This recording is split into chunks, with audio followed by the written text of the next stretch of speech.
Super Mario Odyssey, a necessity for gracious living. The Nintendo Switch has a vast library of fantastic games, helping the hardware carve out a place in history as one of the greatest video game consoles. When it comes to the many excellent titles that can be found on the hardware, Mario Odyssey is undoubtedly one of the best that can be experienced on the platform. Critically acclaimed for its inventiveness, presentation and originality, while simultaneously managing to improve on many of the concepts established in Super Mario 64, Odyssey can now easily be considered one of the best 3D Mario games ever made. It's not just the 3D side of things that Odyssey builds on and pays homage to, as the game is also full of 2D side-scrolling platforming sections that honour the 1985 original Super Mario Bros. Title, the game which helped launch the franchise into the mainstream in the first place. Seeing these parts of the game with their classic style graphics and 8-bit renditions of some of the game's soundtrack got me thinking about what an NES style Mario Odyssey game could be like.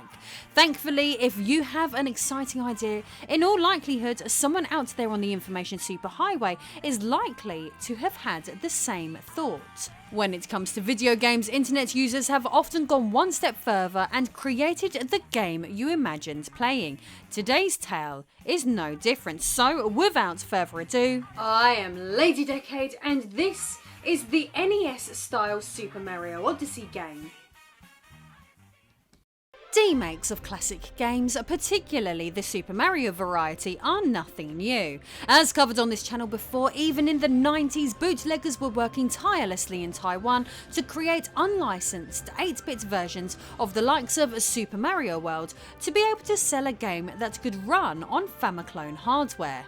In the past, these oddities were primarily manufactured to be sold in the developing world. However, as we move through time, the desire for these bizarre demakes persists today. In the modern era, most of these projects are undertaken by passionate fans who want to further pursue their love for a particular franchise. Nintendo themselves have even capitalised on this in recent times, resulting in the creation of the Mario Maker series. This game lets us create and design our own stages, just like many of us fantasised about doing in our childhoods. Before this was even a thing though, modders and hackers had been creating custom Mario stages online for many years. Many fan-made programs now make this process more user-friendly than ever, so it is no wonder that there are too many Mario fan games to be able to track them all. But what's for the Mario Odyssey 8-bit homage we are covering? Well, I can't talk about this cool fan mod without talking about what it is a mod of in the first place, which brings me to discussing Mario? God knows if that's supposed to be pronounced any different from usual. This title from stabyourself.net is worth talking about as it delivers an experience drastically different from your usual Mario title. The stabyourself.net website describes Mario as taking two genre-defining games from different eras, Nintendo's Super Mario Bros. And Valve's Portal, and smashing them together. Mario is a complete from-scratch recreation of Super Mario Bros., focusing on perfectly imitating the feel the 1985 classic gave us. Still, in addition to this, the game provides Mario with a portal gun, adds puzzle game mechanics from Portal, and there you go. To top off this insanity, Mario even includes a 4-player co-op, with everyone having their own portal gun in this at points chaotic affair. Now, I have played through this one, so let me know in the comments if you would like me to create a standalone video on it in the future, but for now, let's swiftly move on to the more Mario Odyssey-centric portion of this content. One of the features of Mario is that it includes a level editor so that users can create their own unique stages for the game.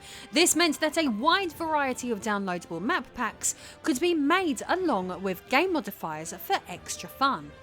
Using the stabyourself.net forum, I could download a Mario Odyssey map pack that would allow me to play through 6 excellent kingdoms with custom music and graphics that celebrates both the 8-bit era and Super Mario Odyssey. Wonderful.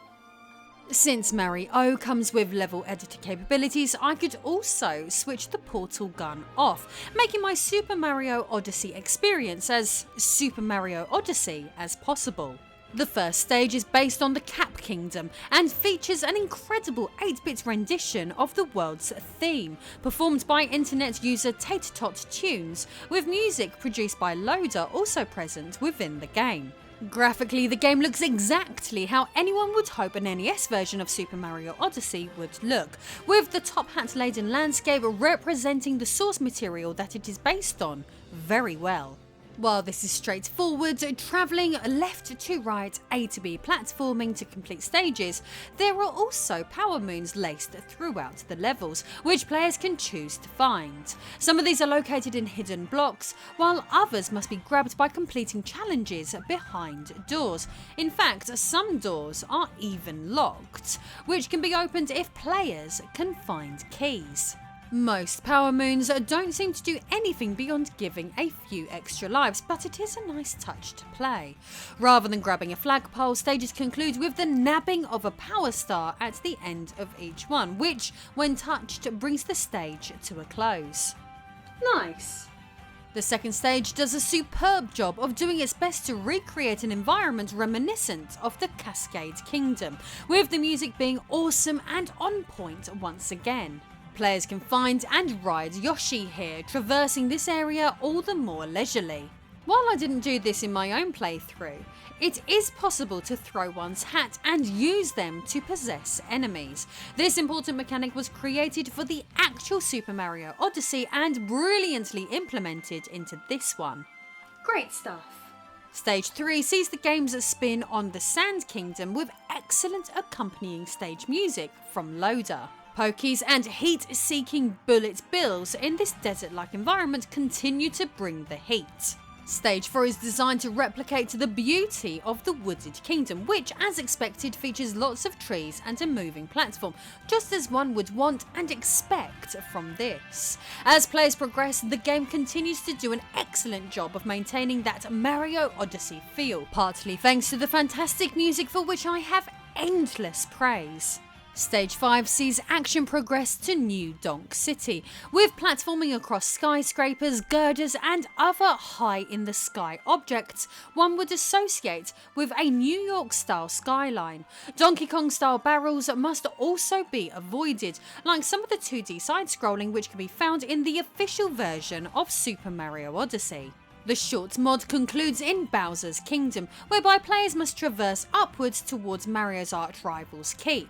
Here the difficulty is ramped up slightly to create an extra layer of challenge for the final ascent, with a boss battle eventually taking place, reminiscent in many ways of the one found at the end of Super Mario Bros. 3. Once defeated, that brings this short but sweet game to its conclusion. Reflecting on such a playthrough, this modification provides a great little dose of pick up and play fun, simultaneously functioning as both the perfect quick nostalgia fix and tribute to Mario Odyssey.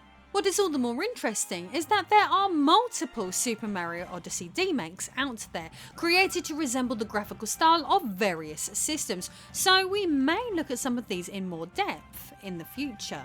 Still, if you want to learn more about Super Mario Odyssey demakes, I've already created a video in the past about one, looking at a Nintendo 64 version of the game which can be experienced using real Nintendo 64 hardware, which is absolute madness when you think about it. So why not hit the end card right now and check out that video.